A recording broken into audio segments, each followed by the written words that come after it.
I just met Jack, the founder of Vintage Air. I'm so excited to meet you for one. Well, we're glad to have you. Why did you want to start Vintage Air? Well, I needed a job, for one thing. I just gotten out of the service. I was in the Air Force and got out, and I was looking for something to do. I wanted to be in the manufacturing business, always did. I got a few manufacturing jobs after I got out of the Air Force, and then, one day I decided I would try making air conditioners, because I had a friend in the Valley in Arlington, a guy named Milton Jones. He didn't make air conditioners, but he sold air conditioners, and I lived down there for a while, so I was around him, and I saw what they were doing, and air conditioners, I didn't even know you could do that, Forgot about that, and years later, I got in a position where I kind of needed to do something, and I went to the Street Rod Nationals in Memphis, Tennessee. I saw one or two cars that had an air conditioner in their car, but I knew they didn't have it right. So I thought, okay, if you did this right, it looks like it's getting to where maybe these old cars owners would like to have an air conditioner in their car, because, hey, maybe then their wives would drive with them. And that turned out to be a truth. I rented a very small space, just about the size of this car, and started making the molds to make the cavities for the evaporator. Then the next thing I did was made a compressor mounting bracket. These are all components that you have to have.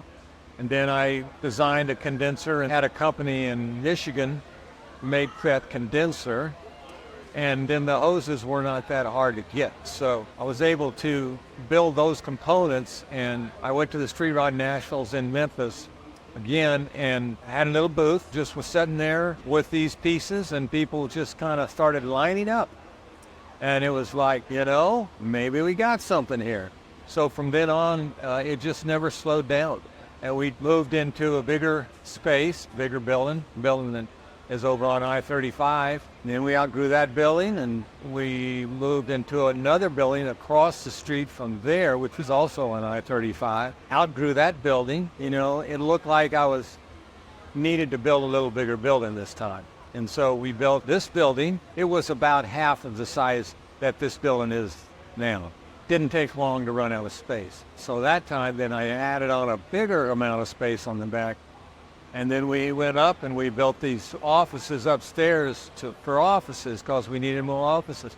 And so it was just a continuing thing, and we just kept adding what needed to be added where we needed to. And we got as much equipment so that we could do all of the processes here instead of buying them from somebody else. So we started loading our own air conditioning units, making our own coils, making all the components basically. And now we can make every single component that's needed pretty much in-house here at Vintage Air. So in a nutshell, that's pretty much how it all happened. And it's all because the car guys started driving their cars cross country.